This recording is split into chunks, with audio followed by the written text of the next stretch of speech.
Hello aspirants, जैसा कि हमने जेकेपीएससी प्रीवियस ईयर्स क्वेश्चंस जो पूछे जाते हैं वो हमने स्टार्ट की थी सीरीज़। उसी में मैं लेकर आया हूँ हिस्ट्री के क्वेश्चंस 2021 के। सीरीज़ ए है। इसमें क्वेश्चन नंबर 16 में ही ask that who mobilise the villages of Pargana Baraut in Uttar Pradesh to join the 1857 revolt. ये क्वेश्चन जो 1857 की क्रांति थी उसमें से पूछा गया है और इसके चॉइसेस में पूछ रहा है कि पहले गोनू, शाहमाल, नाना साहिब या पेशवा बाजीराव। हमें इसमें एलिमिनेशन भी लगाना है और हमें जो इसके बाकी चॉइसेस पूछे गए हैं उनके बारे में भी जानकारी होनी चाहिए, क्योंकि प्रीवियस ईयर क्वेश्चन जो रहते हैं और जो फ्रेम करते हैं क्वेश्चन उनमें ये चीज़ें बहुत इंपॉर्टेंस रखती हैं और इनसे क्वेश्चन फ्रेम होते हैं और गाइडेंस भी मिलती है कि किस तरह से हमें तैयारी करनी है। गोनू जो थे उनने लेड किया था ट्राइबल को against Britishers from Singhbhum region. ये यूपी के नहीं थे, ये सिंगभूम रीजन के थे, इसलिए ये ऑप्शन तो गलत है। दूसरा ऑप्शन जो है शाहमाल, ये एक लोकल विलेजर थे फ्रॉम परगना बिहार के, जो कि परगना बैरौत के थे। ये इसमें मिस प्रिंट हुआ है, यूपी के। इनने ऑर्गेनाइज़ किया था 84 विलेजेस को, 84 देश, यानी हिंदी में हम 84 को 84 कहते हैं। 84 देश इन्होंने इकट्ठे किए थे उस टाइम ब्रिटिशर के अगेंस्ट 1857 की जो क्रांति थी उसमें। पेशवा बाजीराव, बाजीराव मस्तानी आपने मूवी देखी होगी, उसमें जो देखा है कि वो एक मराठा थे, तो मराठा ये हम यहाँ से एलिमिनेट कर सकते हैं कि यूपी में इनका क्वेश्चन जो पूछा गया है वो यूपी के रिलेटेड है। नेक्स्ट मैं आपको 1857 की क्रांति में जो लोग और भी एसोसिएटेड थे जिनने अपने अपने लोकल लेवल पे विलेजेस को या फिर अपने एसोसिएटेड लोगों को इकट्ठा किया उस क्रांति में हिस्सा लेने के लिए, और लीडर्स के नाम बताना चाहता हूँ जिनने जहाँ जहाँ पे लीड किया था, साथ में उन जगहों के नाम भी बताऊँगा, वो आपको वहाँ से क्वेश्चन फ्रेम हो सकता है। नाना साहिब जो थे उन्होंने लेड किया था रिवोल्ट फ्रॉम कानपुर। हमारे इस चॉइसेस में नाना साहिब का भी मेंशन्ड है, तो याद रहे कि नाना साहिब ने कानपुर से लीड की थी। बेगम हज़रत महल ने लखनऊ से लीड किया था। रानी लक्ष्मीबाई, झांसी की रानी जिनको कहते हैं, इनने झांसी से लीड किया था। दिल्ली से हमारे बहादुर शाह जफ़र जो थे उनको लीडर चूज़ किया था। जितने थे 1857 में क्रांतिकारी, इन सब ने हम बहादुर शाह जफ़र को अपना लीडर चूज़ किया था कि आपको हम दोबारा से अपना लीडर जो है पूरे हिंदुस्तान का बादशाह डिक्लेयर करते हैं और अंग्रेज़ों को हम यहाँ से बाहर निकालेंगे। तो उनको एक अपने रहनुमा के तौर पे उनने चूज़ किया था, तो वो लीड कर रहे थे दिल्ली से। कन्वर सिंह जो थे वो एक लोकल ज़िम्मेदार थे, वो बिहार से लीड कर रहे थे। तो ये कुछ इंपॉर्टेंट लीडर्स हैं, इनका नाम याद रखना है आपको। नेक्स्ट क्वेश्चन, जय Singh and Jaswant Singh were presented the title Mirza Raja by which Mughal emperor. जय सिंह और जसवंत सिंह को किस मुग़ल बादशाह ने मिर्ज़ा राजा का टाइटल से सम्मानित किया था? बहादुर, इसकी एक्सप्लेनेशन में हम देखते हैं कि मिर्ज़ा राजा टाइटल जो था वो औरंगज़ेब ने दिया था जय सिंह को और जसवंत सिंह को। एक और टाइटल था मिर्ज़ा राजा सवाई, ये टाइटल जहांगीर शाह ने दिया था जय सिंह ऑफ अंबर को। अब टाइटल्स की बात हो रही है तो हमें यहाँ से ये चीज़ ध्यान में रखनी है कि जब टाइटल्स की बात हो तो और टाइटल्स भी आदमी साथ साथ में देखता रहे कि किसने किसको दिया था, इसी तरह से क्वेश्चन फ्रेम होते हैं। Jahangir Shah also gave title of Maharaja to Ajit Singh. Jahangir Shah ने एक टाइटल महाराजा का अजीत सिंह को भी दिया था। अकबर टू, ये अकबर वन नहीं है, याद रहे कि ये अकबर टू जो था इसने टाइटल दिया था राजा टू राजा राम मोहन राय। राजा राम मोहन राय जो थे ये इंडियन रेनेसां के फादर भी कहलाते हैं। इन्होंने सती प्रथा के अगेंस्ट बहुत बड़ी मुहिम छेड़ी थी। उस टाइम पे सोसाइटी में सती प्रथा को इतना उसके अगेंस्ट आवाज़ नहीं थी, लेकिन उन्होंने इसके लिए बहुत काम किया और आखिरकार अंग्रेज़ों ने उस पर बैन लगाया और प्रतिबंध लगाया उस पर। ये इनकी बहुत बड़ी उस पर कोशिशों की वजह से वो हुआ था possible. Next question, who designed the famous bazaar of Chandni Chowk for Shahjahan's new capital Shahjahanabad. Shahjahanabad Delhi में जो शहर है उसके लिए किसने चांदनी चौक का बाज़ार डिज़ाइन किया था? इसमें 4 ऑप्शंस हैं, गुलबदन बेगम, रोशन आरा, जहान आरा और नूर जहान। याद रहे कि गुलबदन बेगम वाज डॉटर ऑफ बाबर, ये बाबर की लड़की थी, बेटी थी उसकी। तो इस तरह से ये एलिमिनेट हो जाता है क्योंकि ये चांदनी चौक शाहजहां के टाइम की बात कर रहा है। तो बाबर की जो पहला वो उसका पीरियड उससे पहले का था, तो हम यहाँ से इसको एलिमिनेट कर सकते हैं। नेक्स्ट, रोशन आरा जो डॉटर थी शाहजहां की बीवी मुमताज़ महल, जिसके नाम पे उसने ताजमहल बनाया था जिसकी याद में, इसको टाइटल दिया था पादशाह बेगम का औरंगज़ेब ने। ये भी याद रखना है। अब ये जहाँ पे मेंशन्ड हैं, हम इनके बारे में थोड़ा थोड़ा पढ़ रहे हैं कि रोशन आरा जो थी वो बेसिकली डॉटर थी शाहजहां की, इसको टाइटल दिया था पादशाह बेगम का औरंगज़ेब ने। बादशाह बेगम मीन्स फर्स्ट लेडी। जैसे आज के टाइम पे जो बाइडेन हैं, उनकी वाइफ जो जिल बाइडेन हैं, उनको फर्स्ट लेडी कहा जाता है। तो उस टाइम पे बादशाह बेगम के ख़िताब से नवाजा जाता था। ये भी टाइटल है। ऊपर भी हमने टाइटल्स की बात की, यहाँ पे भी टाइटल दिया जा रहा है। ये याद रहे कि इनको औरंगज़ेब ने दिया था। Chandni Chowk of Shahjahanabad was designed by Jahan Ara. ये जहान आरा ने इसको डिज़ाइन किया था। ये भी डॉटर थी शाहजहां की। शाहजहां की 2 डॉटर्स हमने अभी पढ़ी, एक रोशन आरा, दूसरी जहान आरा। इनके भाई, शाहजहां का बेटा औरंगज़ेब था, शाहजहां का एक बेटा दारा शिकोह था और एक शुजा था। इन तीनों में से जो औरंगज़ेब था उसने बाकियों को हरा के सल्तनत और सुल्तान बना था, वही बादशाह बना था। तो याद रहे इनकी बहनें ही थी, जहान आरा और रोशन आरा। और औरंगज़ेब ने लास्ट जब उसने अपना गद्दी पे विराजमान हुआ तो अपने बाप को उसने घर में बंद कर दिया था, नज़र बंद कर लिया था। उस टाइम पे ये जहान आरा जो थी यही अपने बाप का ध्यान रखती थी। और जहान आरा को पादशाह बेगम का ख़िताब जो है वो शाहजहां ने दिया था। यहाँ से क्वेश्चन फ्रेम इस तरह से होते हैं। हमने जहान आरा, रोशन आरा के बारे में भी थोड़ा थोड़ा पढ़ा। अब MCQs में नेक्स्ट मेंशन नूरजहां है, तो उसके बारे में भी थोड़ी जानकारी देख लेते हैं। Nurjahan was wife of Jahangir. She built tomb of Itimaduddaula. Itimaduddaula का टॉम्ब जो है बहुत फेमस है। ये इसके फादर थे नूरजहां के, ये बनाया था नूरजहां ने उनकी वफ़ात के बाद, यानी कि उनका मज़ार मकबरा। Nurjahan built many gardens. उसने गार्डन्स भी बहुत सारे बनाए थे। जैसे अच्छाबल में रॉयल गार्डन है जो, वो भी इसी ने बनवाया था अपने टाइम में। एक बात याद रहे, जैसे टॉम्ब की बात हो रही है और मुग़ल वुमेन उस टाइम पे जो थी, उन लेडीज़ की बात हो रही है, तो यहाँ पे एक लेडी बेगा बेगम भी थे जो कि हुमायूं की फ़र्स्ट वाइफ थी। उन्होंने टॉम्ब ऑफ हुमायूं बनाया था, उनका मकबरा। मुग़ल के बारे में थोड़ी सी जानकारी मैं आपसे शेयर करना चाहता हूँ ताकि आपको थोड़ा इसका, जब आप क्वेश्चन अटैम्प्ट करें तो ये क्रोनोलॉजी भी आपके जहन में हो। मुग़ल्स बेसिकली तिमुरिद थे, डायनेस्टी से बिलोंग करते थे। ये जो बाबर था जिसने यहाँ पे स्थापना की थी मौर्य एम्पायर की, उसकी माँ जो थी वो मंगोल थी और उसका बाप जो था वो तिमुरिद था। इस तरह से इन दोनों का इसमें ब्लड था।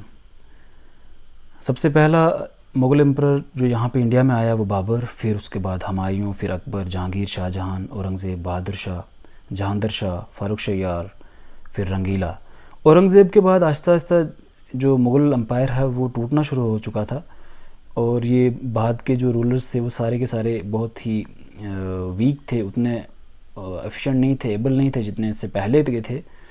तो याद रहे कि इसके बाद बहुत सारी लोकल किंगडम्स, बहुत सारे लोकल नवाब्स खड़े हो गए थे। जैसे हैदराबाद जो है, बंगाल, ये अलग हो गए थे मुग़ल एम्पायर से। और इस तरह करते करते बहादुर शाह ज़फ़र जो हमने ऊपर पढ़ा अभी, उसके टाइम में जब क्रांति आई 1857 में, उसको जब बादशाह डिक्लेयर किया क्रांतिकारियों ने, तो अंग्रेज़ों ने इन सब को बुरी तरीके से सप्रेस किया था और बहादुर शाह को फिर जेल कर दिया था और इस तरह से मुग़ल एम्पायर ख़त्म हो गया था।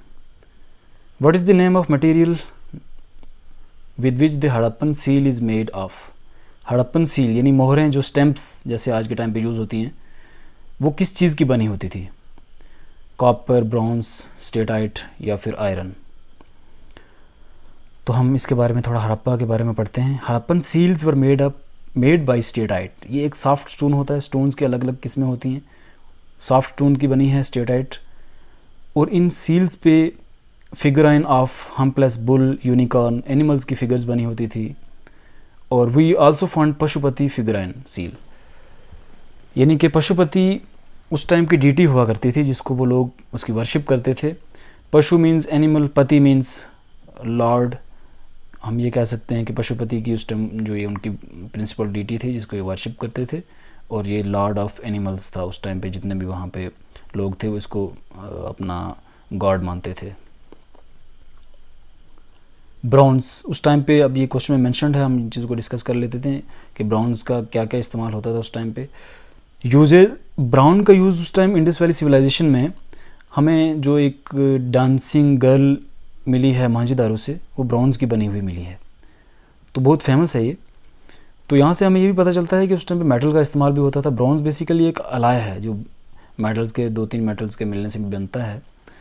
वो साइंस पोर्शन में जब हम डिस्कस करेंगे तब आपको बताएंगे किस किस इसकी कंपोजिशन क्या है। तो ये जो मेथड था इसका फॉर्मेशन का, इस ब्रॉन्ज़ इमेज का, ये लास्टिंग वैक्स टेक्निक, ये पोस्टिंग नहीं है, यहाँ से टाइपिंग एरर है, ये हम जब शेयर करेंगे तो इसको करेक्ट कर लेंगे। आप फ़िलहाल अपने नोट्स में इसको करेक्ट कर लो। लास्टिंग वैक्स टेक्निक से इसको बनाया गया था। ये भी बाज़ दफ़ा कुछ एग्ज़ाम्स में क्वेश्चन आता है और आया है। Other common metals during Indus valley civilisation, उस टाइम पे जिन मेटल का यूज़ था, आयरन, कॉपर, गोल्ड, सिल्वर। और silver was first time used by Indus valley people around the world. ये बताया जाता है कि जो सिल्वर है वो फर्स्ट मेटल था, फर्स्ट टाइम जो मेटल यूज़ किया है सिल्वर, यानी पूरी विश्व में सबसे पहले सिल्वर इंडस वैली वालों ने यूज़ किया है।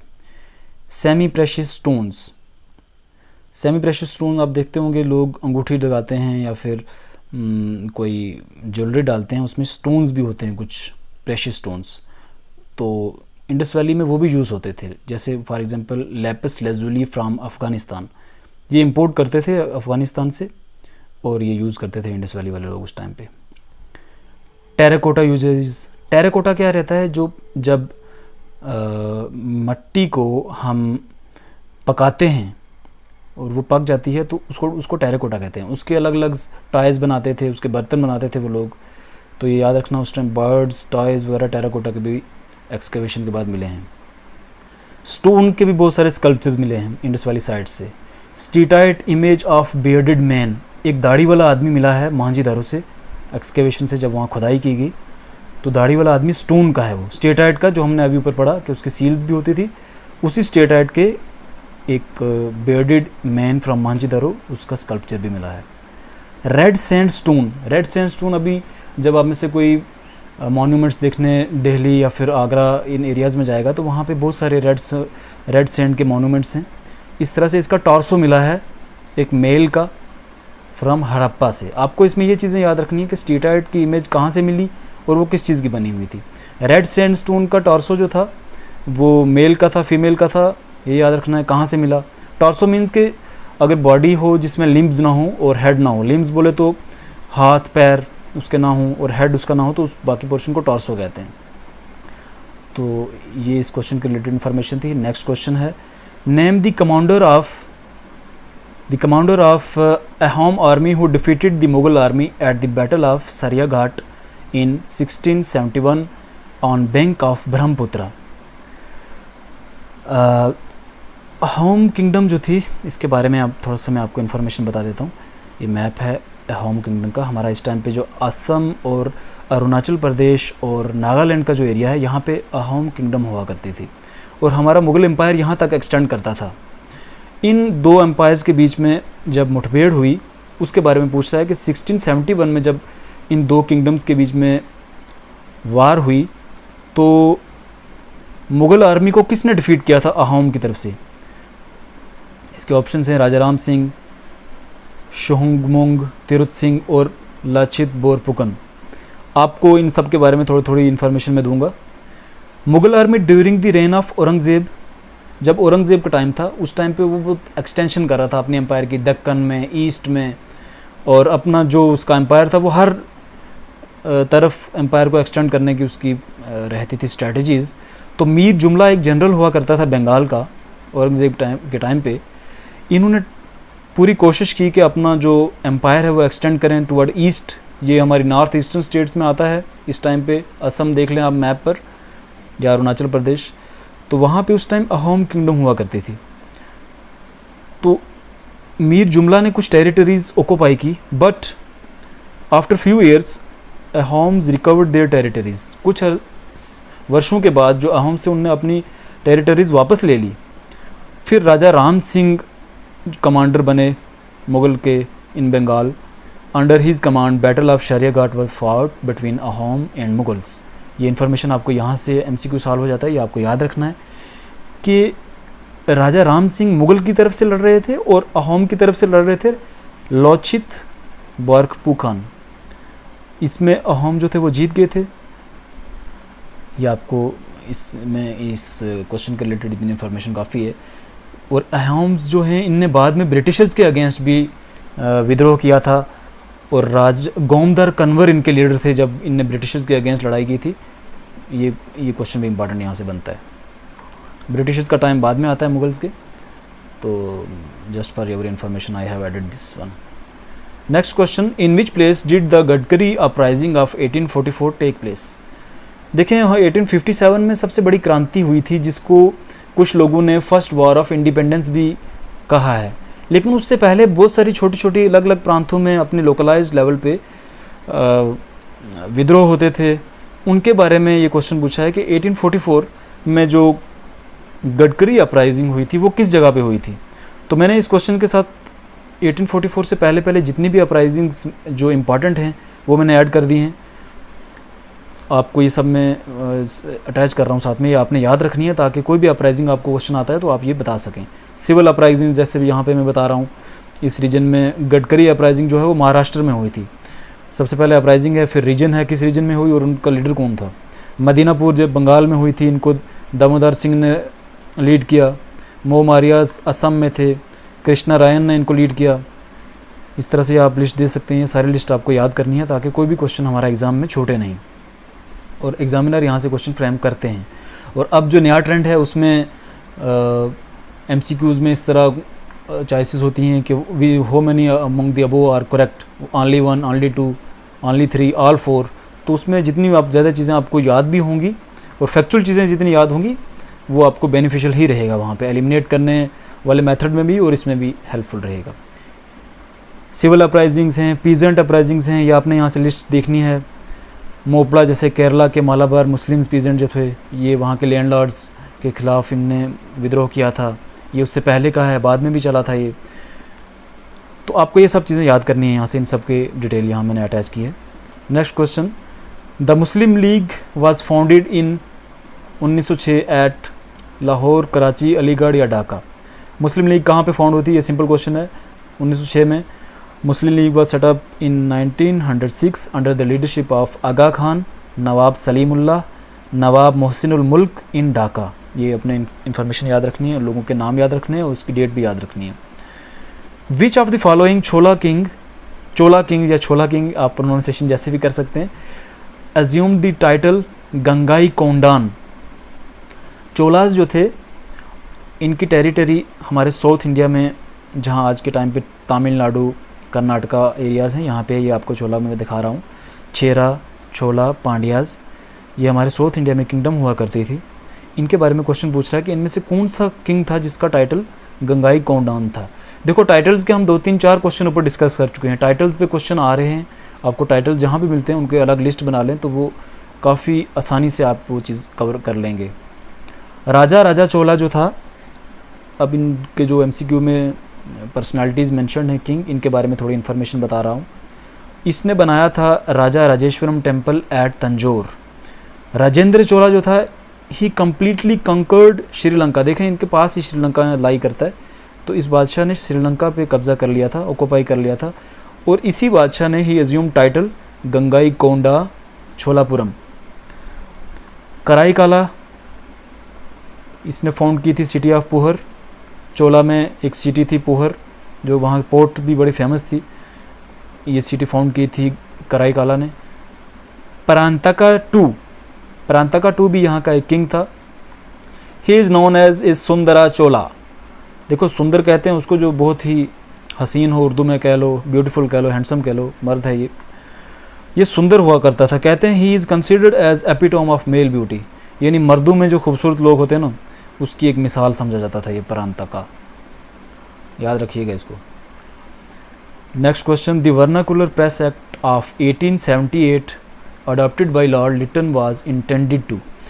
लॉर्ड लिटन जो था इसने एक बहुत ही इनफेमस एक्ट, यानी बदनाम ज़माना एक्ट उस टाइम पे पास किया था इंडियन प्रेस, जो हमारी वर्नाकुलर प्रेस होती है, जो वर्नाकुलर लैंग्वेजेस जैसे हमारी हिंदी या अपनी इंडियन सब कॉन्टिनेंट की जो लैंग्वेजेस हैं उनमें जो अखबार छपते थे, उर्दू में छपते थे, उनको सप्रेस करने के लिए इसने ये एक्ट पास किया था। इसको गैगिंग एक्ट भी कहते हैं। और इसने और भी बहुत, ये बंदा बड़ा ख़तरनाक था, इसने बहुत सारी रिस्ट्रिक्शंस लगाई थी। जैसे आर्म्स एक्ट इसने पास किया था, इससे इसने डिसअलो कर दिया था इंडियंस को कि आप आर्म्स नहीं रख सकते जब तक तुम्हारे पास लाइसेंस ना हो। इसने इंडियन सिविल सर्विसेज के एग्ज़ाम के लिए 21 साल जो एज थी उस टाइम की, उसको और कम करके 19 साल कर दिया था, ताकि इंडियन कम से कम उसमें जा सकें, क्योंकि इंडिया में इतना लेवल तो था नहीं एजुकेशन का, उस टाइम पे इतनी पढ़ाई आम नहीं थी। तो एज भी कम कर दोगे तो this would be the disadvantage for the Indians. तो अभी देखें, अभी सिविल सर्विसेज के लिए इंडिया में एज क्या है, वो 32 ओपन मेरिट की रहती है लास्ट अटैम्प्ट के लिए। फिर रिजर्वेज जो कैटेगरीज होती हैं उनका अलग अलग 35, 37 अलग अलग है। तो उस टाइम का आप देखें उसने एज को फर्दर कम किया। अभी ये रिलैक्सेशन, जैसे हमारे JKPSC में एस्पिरेंट्स ने अभी रिलैक्सेशन रिसेंटली मांगी है कि 32 से 35 किया जाना चाहिए। तो ये एक अलग इशू है रिजर्वेशन का। बहरहाल आप याद रखें कि उसने उस वक्त एज को कम किया था लॉर्ड लिटन ने। उस लॉर्ड लिटन का क्वेश्चन है, तो हम एक दो चीज़ें और देख लेते हैं उसके बारे में। इसी लॉर्ड लिटन ने ग्रैंड दिल्ली दरबार 1877 में ऑर्गेनाइज़ किया था, जबकि कंट्री में बहुत कहत थे, फैमिन की हालत थी। और फिर क्वीन विक्टोरिया को उस टाइम पे डिक्लेयर किया गया था कैसरे हिंद का खिताब दिया गया था इसी टाइम पे। फिर एक एंशिएंट इंडिया से क्वेश्चन है कि वेत्ती, इसको वेष्टी भी कहा जाता है, refers to tax in the form of cash, tax in the form of jewellery, tax in the form of food grains, या फिर फोर्स्ड लेबर। एंशिएंट टाइम में हमें टैक्सेस अलग अलग तरह के जो थे हमें याद होने चाहिए, यहाँ से क्वेश्चन फ्रेम होते हैं। एंशिएंट इंडिया में taxes in the form of forced labour अगर हो तो इसको वेट्टी भी कहते थे और विष्टी भी कहते थे। जब कभी राजा की जो फ़ौजें थी वो किसी इलाके से जाती थी, मिसाल दे रहा हूँ मैं आपको कि फोर्स्ड लेबर कैसे हुआ करती थी, तो वहाँ के लोगों को राजा की उन फ़ौज को खाना खिलाना होता था, उनके बाकी बंदोबस्त करने होते थे, और इसके बदले में उनको हर साल में करना ही करना होता था, कंपलसरी था, यानी आपको करना ही करना, इसमें ना नहीं कर सकते थे वहाँ के लोग। फिर टैक्सीज होते थे फूड ग्रेन्स, क्योंकि उस वक्त ज़्यादातर फूड, आजकल टैक्सीज की अलग फॉर्म है, उस टाइम में फूड ग्रेन ही प्राइम सोर्स था, तो फूड ग्रेन पे टैक्स था। जिसके पास जिसके पास लैंड थी, फूड ग्रेन थे, उन पे जो टैक्स था उसको भागा कहते थे। Taxes in the form of voluntary offering, जैसे बलि चढ़ाते हैं आजकल लोग कि फ़लानी चीज़ की बलि लगा दी, उस टाइम पे ये सब चीज़ें राजा को जाती थी, इस टैक्स को बलि कहते हैं। Taxes in the form of fruits, अब राजा को फ्रूट्स भी जाते थे, या फिर लैंड ओनर जो उस वक्त के होते थे उनको फ्रूट्स, फायरवुड भी विलेजेस भेजा करते थे, इसको भोग कहते थे, अभी भी भोग कहते हैं, जैसे भोग चढ़ाते हैं। तो ये याद रखना आपने, भोग, बलि, भागा, ये टैक्सीज रहे हैं, विष्ठी भी। मेडिवल इंडिया में थोड़ा सा नॉमेनक्लेचर चेंज होता है, टैक्सीज में भी थोड़ा सा चेंज आता है, पर आपको नाम याद रखने। खर्च जो टैक्स है ये एक लैंड पे का टैक्स है, खर्च टैक्स लैंड का टैक्स है। ज़कात टैक्स जो है ये मुस्लिम की प्रॉपर्टीज़ पे लगता था। जिजिया, ये नॉन मुस्लिम को टैक्स पे करना होता था। खमस, ये जब जंग होती थी उससे जो माले गनीमत या जो उससे सामान आता था उस पर ये टैक्स लगता था।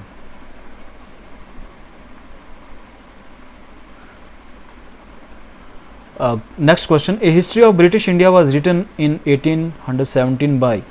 अब ये बुक का क्वेश्चन पूछ रहे हैं, बुक का ऑथर पूछ रहे हैं कि किसने ये बुक लिखी है। जिनके नाम मेंशन्ड हैं उनकी कुछ बुक्स का मैं एक्सप्लेनेशन में बताता हूँ आपको।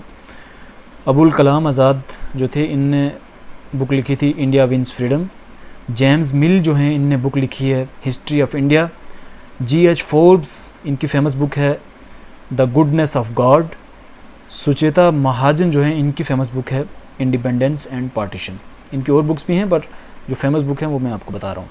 इस तरह आपने बुक्स, और ख़ास तौर पे जो हमारे फ्रीडम स्ट्रगल में जिन लोगों ने पार्टिसिपेट किया उनने जो बुक्स लिखी हैं उनके नाम आपको याद करने हैं, उनका अलग से टेबल बनाना है, किसने कौन सी बुक लिखी है वो आपको याद रखनी है। यहाँ से भी क्वेश्चन फ्रेम होते हैं। Next question, which among the following Vedas has two groups, Shukla and Krishna. अब वैदिक लिटरेचर से ये क्वेश्चन है। हमें जैसे कि पता है कि वेदा जो हैं वो बेसिकली 4 टाइप्स में डिवाइड किए गए हैं। इसके जब आप वैदिक क्लासिफिकेशन पढ़ेंगे वैदिक लिटरेचर की, तो आपको ये सारे क्वेश्चन बीच से हल हो जाएंगे, इसलिए मैंने ये आपके लिए अटैच किया है। आपको मैं थोड़ा एक्सप्लेन कर देता हूँ। वेदास बेसिकली 4 टाइप में डिवाइड होते हैं, संहिताज, ब्राह्मणाज, आर्यंकाज और उपनिषद में। जो संहिताज हैं इनमें फर्दर 4 टाइप्स हैं, ऋग्वेदा, सामवेदा, यजुर्वेदा, अथर्ववेदा।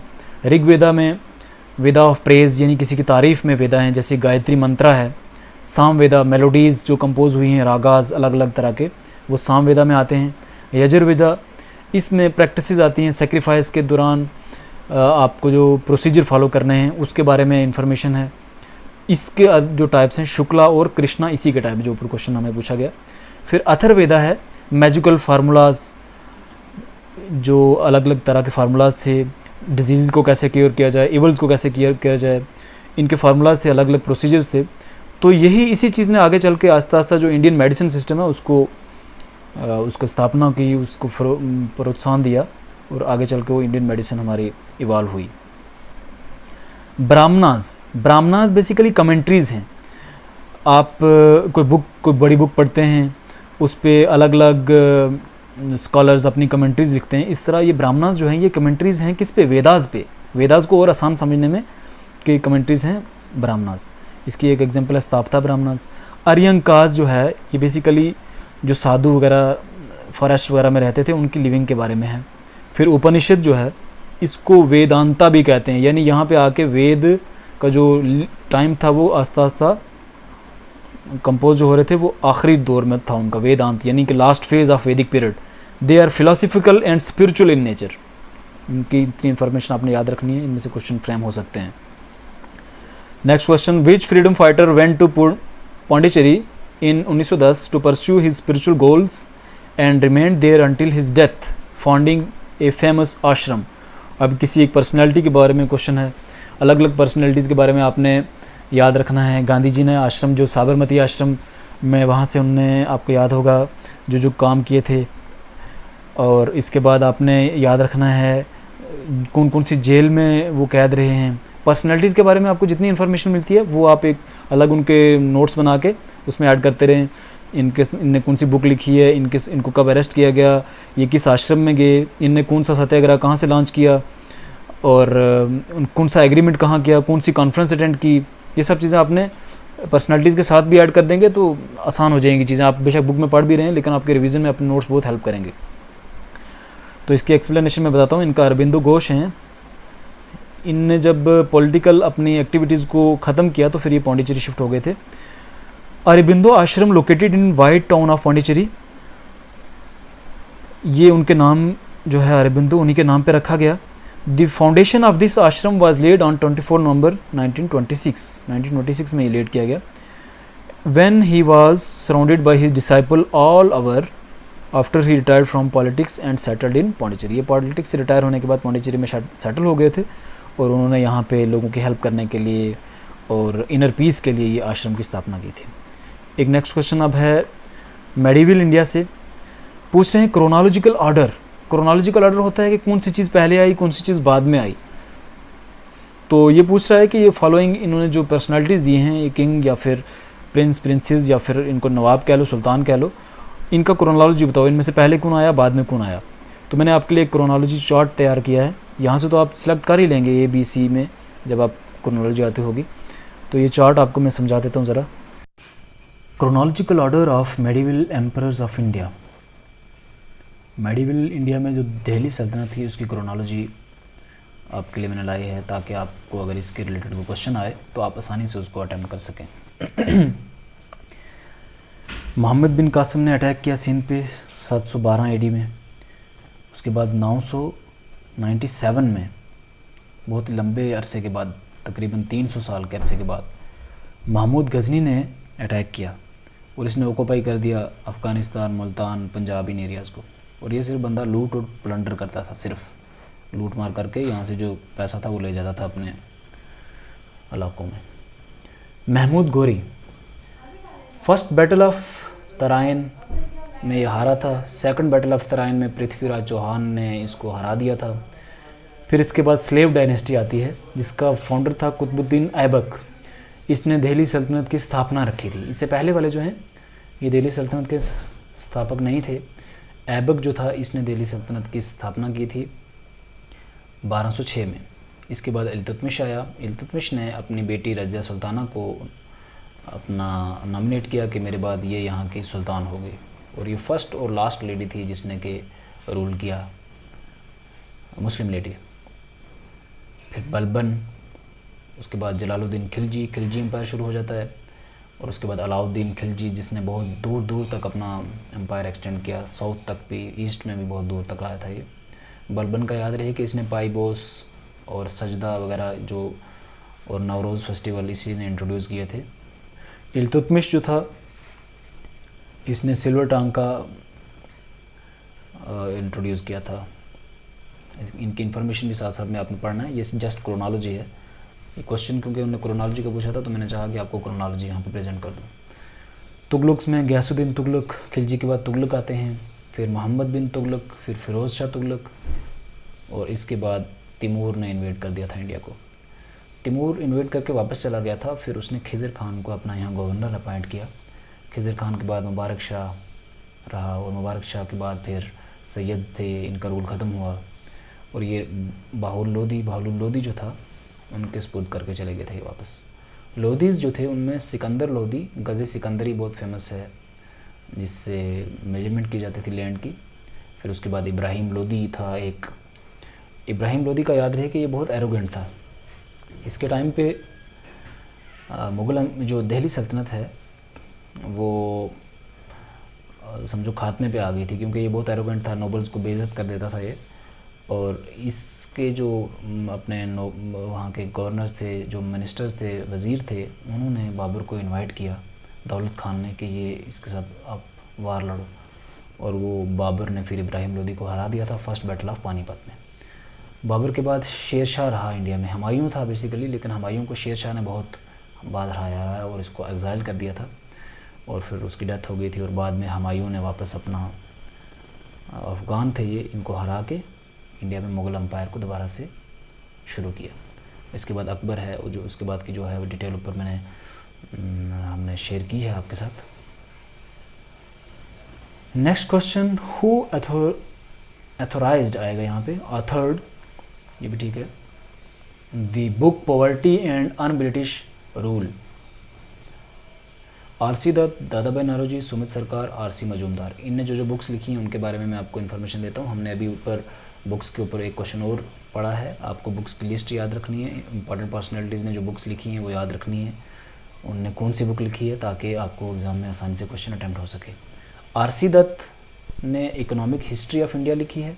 दादा भाई नौरोजी जो थे बहुत फेमस थे, इन्होंने poverty and un British rule in India ये बुक लिखी थी, यानी कि हिंदुस्तान में जो पॉवर्टी है और ब्रिटिशर जो किस तरह से इंडियन को एक्सप्लॉइट कर रहे हैं और यहाँ का जो दौलत है इसको यहाँ से बाहर ले जा रहे हैं, इसके ऊपर ये बुक लिखी गई थी।